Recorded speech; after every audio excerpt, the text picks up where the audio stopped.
বান্দা খালি রোজা রাখে, ফেরেশতারা কিছু লিখতে পারে না আমল নামায়, কারণ আল্লাহ বলে এটা কিছু লিখিস না, কারণ আসসাউমুলি, এই রোজা রাখছে আমার জন্য, ওয়া আনা আজজি বিহি, এই রোজার সওয়াব, প্রতিদান, অ্যাওয়ার্ড এটা কিয়ামতের দিন আমি আল্লাহ নিজ হাতে দেব, নিজ হাতে দেব। আরেক বর্ণনায় এসেছে ওয়ানা উজজাবি, আমি আল্লাহ নিজেই হয়ে যাব রোজার প্রতিদান। সুবহানাল্লাহ পড়েন। আবার আল্লাহর হাবিব বলেন ইন্না ফিল জান্নাতি সামানিয়াতু আবওয়াব, জান্নাতের দরজা মোট 8টা, ফিহা বাবুন ইউসাম্মা আর-রায়্যান, 8টা দরজার মধ্যে স্পেশাল একটা দরজা আছে, ওই দরজাটার নাম হলো আর-রায়্যান। রায়্যান দরজা, লা ইয়াদখুলুহু ইল্লা সাইমুন, রোজাদাররা ছাড়া কেউ ওই রায়্যান দরজা দিয়ে জান্নাতে ঢুকতে পারবে না। শুধু রোজাদারদের জন্য ওই দরজাটা খোলা থাকবে। দরজাটার নাম আর-রায়্যান। এই লাখো জনতা আওয়াজ করলে এই আওয়াজ হয়, বলেন রোজাদারদের জন্য জান্নাতে স্পেশাল যে লাল গালিচার সংবর্ধনা এন্ড স্পেশাল এন্ট্রি, ওই দরজাটার নাম কি? আর-রায়্যান শব্দটা কেমন লাগে? ভালো লাগে। অনাগত সন্তান যদি কারো আসে, ছেলে সন্তান, নাম রেখে দিয়েন আর-রায়্যান। পারবেন? আমাকে সবাই ধরে রাস্তা ঘাটে, বাসায়, অফিসে, আদালতে, এয়ারপোর্টে ধরলে, হুজুর আমার একটা ছেলে হবে 2 মাস পর, একটা নাম দেন। চাঁপাইনবাবগঞ্জবাসীর জন্য আমি একটা নাম দিয়ে গেলাম। সামনের 2-3 মাসে, 4 মাসে, 6 মাসে যাদের ছেলে সন্তান হতে পারে বলে মনে করেন, যদি পছন্দ হয় নামটা, নাম রেখে দিয়েন রায়্যান। কি নাম? লা ইয়াদখুলুহু ইল্লা সাইমুন, রোজাদাররা ছাড়া কেউ ঢুকতে পারবে না। মান দাখালাহু লাম ইয়াযমা আবাদা, একবার যে এই গেট দিয়ে ঢুকবে, he will never be thirsty again, তার গলা থেকে চিরকালের জন্য আল্লাহ তৃষ্ণা মিটায়া দিবে। আমরা ওই রায়্যান দরজা দিয়ে সেদিন জান্নাতে ঢুকতে চাই কি চাই না? আমার প্রিয় ভাইরা, প্রতি রাতে রমাদানে আল্লাহর ফেরেশতারা আহ্বান জানায়, ইয়া বাগিয়াল খাইরি আকবিল, ইয়া বাগিয়াশ শাররি আকসির, হে কল্যাণের পথের যাত্রী, আকবিল প্রসিড, আরো ইবাদত করো, আগাও আগাও, আরো জান্নাতের নাজ নেয়ামত কামাও। হে অকল্যাণের পথের যাত্রী, আকসির, স্টপ স্টপ, অনেক হয়েছে, আন্না, এই রমাদান এটা পাপের মাস নয়, এটা ইবাদত করে জান্নাত কামানোর মাস। চিল্লায় বলো ঠিক কি না? ওয়ালিল্লাহি উতাকাউ মিনান নার ওয়া যালিকা কুল্লা লাইলা, প্রতি রাতে, রমাদানের প্রতি রাতে আল্লাহ তাআলা এরকম লাখো বনি আদমকে মাফ করে দেওয়ার ঘোষণা দেয়, নাজাতের ঘোষণা দেয়। আমরা আল্লাহর পক্ষ থেকে মাফ, নাজাত চাই কি চাই না? আমরা যদি নাজাত পেয়ে যাই আর কিছু চাই? কথা বলে না। আমাদের নাজাত লাগবে, আওয়াজ করে বলেন তো কি লাগবে? আর কিছু যে চাই না আমি, চাই গো নাজাত, আল্লাহ তোমার কাছে আমার এই মোনাজাত। আর কিছু যে চাই না আমি, চাই গো নাজাত, আল্লাহ তোমার কাছে আমার এই মোনাজাত, আল্লাহ তোমার কাছে আমার এই মোনাজাত। পড়েন আমিন, আর জোরে আমিন। তাহলে রমাদানকে আমরা বুদ্ধিমানের মতো কাজে লাগাতে চাই কি চাই না? হ্যাঁ, বুদ্ধিমানের মতো কাজে লাগাইতে হবে, মুমিনরা স্মার্ট হয়। এই রমাদানুল মুবারকে আমাদের কি করণীয়, কি বর্জনীয়, what to do and what not to do, এই টপিকসের উপর কিছু কথা আপনাদের সামনে উপস্থাপন করব ইনশাআল্লাহ। ওমা তাওফীকি ইল্লা বিল্লাহ। আমার প্রিয় ভাইয়েরা, আমি আমার খুতবার শুরুতে সূরা বাকারার 185 নম্বর আয়াত তেলাওয়াত করেছি, যেখানে আল্লাহ তাআলা কোন মাসে কোরআন আল কারীমকে, মহাবিশ্বের মহাবিশ্বয় কোরআন আল কারীমকে এই পৃথিবীতে নাজিল করেছেন সেটা আমাদেরকে জানিয়েছেন। আল্লাহ তাআলা ইরশাদ করছেন, শাহরু রমাদানাল্লাযী উনজিলা ফীহিল কুরআনু হুদাল লিন্নাস ওয়া বাইয়িনাতিম মিনাল হুদা ওয়াল ফুরকান। আল্লাহ বলেন রমাদান এমন একটা মাস যে মাসে কোরআন নাজিল করা হয়েছে, আর এই কোরআন হচ্ছে বিশ্ব মানবের জন্য পথ নির্দেশিকা। হেদায়েতের সুস্পষ্ট বর্ণনা এবং সত্য মিথ্যা পৃথক করার আসমানি মানদণ্ড রূপে জামিনে আমাদের জন্য কোরআন নাজিল করেছে কে? আওয়াজ করে বলেন তো, আল্লাহর নাজিল করা এই কোরআনে কোনো ভুল আছে?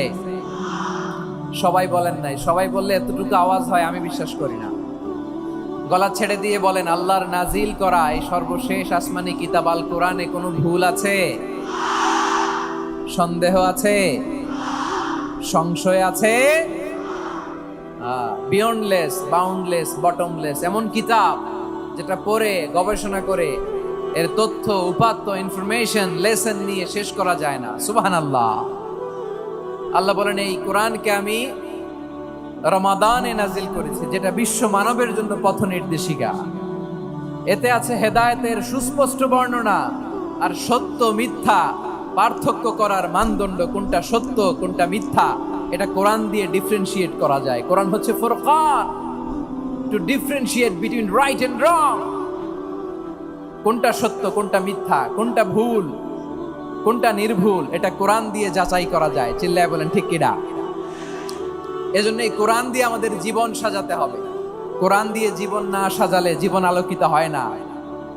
কোরআন দিয়ে পরিবার না সাজালে পরিবার আলোকিত হয় না। কোরআন দিয়ে সমাজ না সাজালে সমাজটা শান্তিময় হয় না। শুধু দুর্নীতি দমন কমিশন দিয়ে দুর্নীতি বন্ধ করা যায় না। কোরআনের আইন বাস্তবায়ন করা ছাড়া এই সমাজ থেকে দুর্নীতি বন্ধ করা যাবে না। চিল্লায় বলো ঠিক কিনা? আমার প্রিয় ভাইরা, এই কোরআন নাজিল হয়েছে রমাদান আল মুবারক, এই বরকতময় মাসে। তাই আমাদের উচিত এই মাসে আসন্ন যে রমাদান আল মুবারক, এই রমাদানে কোরআনের সাথে নিজেদের সম্পর্ককে বাড়ানো। আমার প্রিয় চাঁপাইনবাবগঞ্জের ভাইয়েরা, আমরা কি আসন্ন রমাদানে কোরআনের সাথে আমাদের অ্যাটাচমেন্ট, সম্পর্ক বাড়াতে চাই? চান সবাই? আপনি কি জানেন কোরআন নিয়ে কোন ফেরেশতা পৃথিবীতে এসেছিল? জানেন ফেরেশতার নাম কি বলেন তো? জিবরিল আলাইহিস সালাম। একটু খেয়াল করে শুনেন, কান দুটো খরগোশের কানের মতো খাড়া করে আমার দিকে তাকান। সাইয়েদনা জিবরিল কোরআন নিয়ে এসেছেন, ফলে উনি হয়েছেন শ্রেষ্ঠ ফেরেশতা। বিশ্ব নবীর উপর কোরআন নাজিল হয়েছে, তাই তিনি হয়েছেন শ্রেষ্ঠ নবী। রমাদানে কোরআন নাজিল হয়েছে, তাই রমাদান হয়েছে শ্রেষ্ঠ মাস। কদরের রাতে কোরআন নাজিল হয়েছে, তাই কদর হয়েছে শ্রেষ্ঠ রাত। আমরাও যদি কোরআনের সাথে সম্পর্ক বাড়াই, আমাদের মর্যাদাও এরকম, আমাদেরকেও শ্রেষ্ঠ মানুষ বানায় দিবে কে? এজন্য কোরআনের সাথে সম্পর্ক বাড়াইতে রাজি আছেন তো? যারাই কোরআনের সাথে সম্পর্ক বাড়ায় এদের মর্যাদা বাড়ায় দেয় কে? দেখবেন আমাদের হাফেজে কোরআন, তারা ইন্টারন্যাশনাল কোরআন কম্পিটিশনে যে গোটা বিশ্বকে পেছনে ফেলে প্রথম পুরস্কার নিয়ে আসে। এত ছোট ছোট বাচ্চা, ও সমাজ বোঝে না, রাজনীতি বোঝে না, টাকা পয়সা বোঝে না, কিচ্ছু বোঝে না, কিন্তু গোটা বিশ্বে ওকে সম্মানের চেয়ারে আসীন করেছে কে? এই কোরআনের সাথে লাগলে আল্লাহ তাআলা সম্মান বাড়িয়ে দেয়। আমার প্রিয় ভাইয়েরা, আসুন আমরা শুরুতেই, আলোচনার শুরুতেই শপথ নেই যে আসন্ন রমাদানে আমরা কোরআনের সাথে নিজেদের সম্পর্ককে মজবুত করব ইনশাআল্লাহ। সবাই বলুন ইনশাআল্লাহ। শাবান মাস আসলে, রজব মাস আসলে সাহাবারা কি করতেন? আসুন আমরা দেখি কিভাবে তারা রমাদানকে ওয়েলকাম জানাতেন। রজব শাবান আসলেই ওনারা রমাদান পর্যন্ত পৌঁছার আকুতি, আগ্রহ আর ফরিয়াদ আল্লাহর কাছে জানাতেন আর বলতেন, ইয়া আল্লাহ, রমজান পর্যন্ত আমাদের হায়াত বাড়িয়ে দাও। আল্লাহুম্মা বাল্লিগনা রমাদান। আল্লাহ তুমি রমজান পর্যন্ত আমাদের পৌঁছে দাও। আল্লাহুম্মা বারিক লানা ফি রজব ওয়া শাবান ওয়া বাল্লিগনা রমাদান। আল্লাহ রজব শাবানে বরকত দাও, আল্লাহ রমজান পর্যন্ত তুমি আমাদেরকে পৌঁছে দাও। আওয়াজ করে পড়েন আমিন। আমার প্রিয় চাঁপাইনবাবগঞ্জের ভাইরা, গত বছর অনেকের সাথে আমরা একসাথে রমাদান কাটিয়েছি, তাদের অনেকে দুনিয়াতে এখন বেঁচে নাই, এরকম আছে না নাই? এই যে আরো 7 দিন বাকি রমাদান আসতে, এই 7 দিন পর্যন্ত আমরা রমাদান পাবো, কোনো গ্যারান্টি আছে? আচ্ছা, এই বছর যদি খুশনসিব হয় আমাদের, আমরা যদি পাই, আগামী বছরও যে রমাদান আমরা পাবো, কোনো গ্যারান্টি আছে? তাহলে আসুন আমরা ভেবে নেই, হতে পারে this Ramadan could be the last and final Ramadan in our life. হতে পারে এই রমাদানই হতে পারে আমার জীবনের শেষ রমাদান। ঠিক কিনা বলেন? তাই আসুন আমরা আল্লাহর কাছে দোয়া করি, আল্লাহুম্মা বাল্লিগনা রমাদান, আল্লাহ তুমি রমাদান পর্যন্ত আমাদেরকে পৌঁছে দাও। আওয়াজ করে পড়েন আমিন। ইবনু রাজাব আল হাম্বালি লাতাইফুল মাআরিফের মধ্যে লিখেছেন, সাহাবারা ওনারা রমাদান কেন্দ্রিক, আমাদের সালাফ সালফে সালিহিনরা রমাদান কেন্দ্রিক জীবন কাটাতেন। ওনারা রমজান আসার 6 মাস আগে আল্লাহর কাছে দোয়া করতেন, আল্লাহ রমজান পর্যন্ত পৌঁছে দাও। রমজান চলে যাওয়ার পরে বাকি 6 মাস আল্লাহর কাছে দোয়া করতেন, আল্লাহ এই রমাদানে যে ইবাদত করেছি ইবাদত গুলো তুমি কবুল করে নাও। সুবহানাল্লাহ। তাহলে পুরো বছর রমাদান কেন্দ্রিক জীবন। রমজান আসার আগে 6 মাস দোয়া করতো, আল্লাহ আমরা যেন রমজান পাই। রমজান চলে যাওয়ার পরে বাকি 6 মাস বলতো, আল্লাহ রমজানে যে ইবাদত করেছি এগুলো তুমি কবুল করে নাও। সুবহানাল্লাহ। আবার এই শাবান মাসে আল্লাহর হাবিব সাল্লাল্লাহু আলাইহি ওয়াসাল্লাম সবচেয়ে বেশি রোজা রাখতেন। কানা ইয়াসুমু শাবানা কুল্লাহ, বেশি রোজা রাখতেন শাবান মাসে। ওয়া কানা ইয়াসুমু শাবানা ইল্লা কলিলা, শাবানের অল্প কয়েকদিন ছাড়া পুরো শাবানটাই বিশ্বনবী রোজা রাখতেন। সুবহানাল্লাহ পড়েন। এই শাবানে আপনারা রোজা রাখছেন তো? রাখছেন? আল্লাহ তুমি কবুল করো, আমরা সবাই পড়ি আমিন। এই শাবান শেষে আমাদের মধ্যে আগমন করবে রমাদান, এবং এই রমাদানুল মুবারক আল্লাহ তাআলা আমাদের জন্য সিয়াম ফরজ করেছেন। কি ফরজ করেছেন? তিনি সূরাতুল বাকারার 183 নম্বর আয়াতে ইরশাদ করছেন, রাব্বুল আলামিন বলেন, ইয়া আইয়ুহাল্লাযীনা আমানু কুতিবা আলাইকুমুস সিয়ামু কামা কুতিবা আলাল্লাযীনা মিন ক্বাবলিকুম লাআল্লাকুম তাত্তাকুন। আল্লাহ বলেন, ও বিশ্বাসীরা শোনো শোনো, তোমাদের জন্য সিয়ামকে ফরজ করা হয়েছে ঠিক যেমন ভাবে তোমাদের পূর্ববর্তী উম্মতদের উপরও সিয়ামকে ফরজ করা হয়েছিল, লাআল্লাকুম তাত্তাকুন, যাতে করে তোমরা সবাই মুত্তাকি হতে পারো। সুবহানাল্লাহ বলেন, যাতে করে তোমরা আল্লাহ সচেতন হতে পারো। তাহলে সিয়ামকে, এই সামনে যে রমাদান আসতেছে আমার প্রিয় ভাইয়েরা, এই পুরো রমাদান ব্যাপী সিয়াম সাধন করা, সিয়াম পালন করাকে আমাদের জন্য ফরজ করে দিয়েছে কে? রমাদানের রোজা রাখার নফল নাকি? রমাদানে সিয়াম পালন করা কি নফল? সুন্নাত? তাহলে কি ফরজ? আওয়াজ করে বলেন, রমাদানের রোজা রাখা কি ফরজ? এটা শুধু আমাদের উপরই ফরজ না, আমাদের আগে যত জাতি গোষ্ঠী এই পৃথিবীতে এসছে সবার উপরে সিয়াম পালনকে ফরজ করেছে কে? সবার উপরে আল্লাহ তাআলা সিয়াম পালনকে ফরজ করেছিলেন। তবে ধরনটা ভিন্ন ছিল, এক এক জাতি গোষ্ঠীর জন্য এক এক ধরনের ছিল।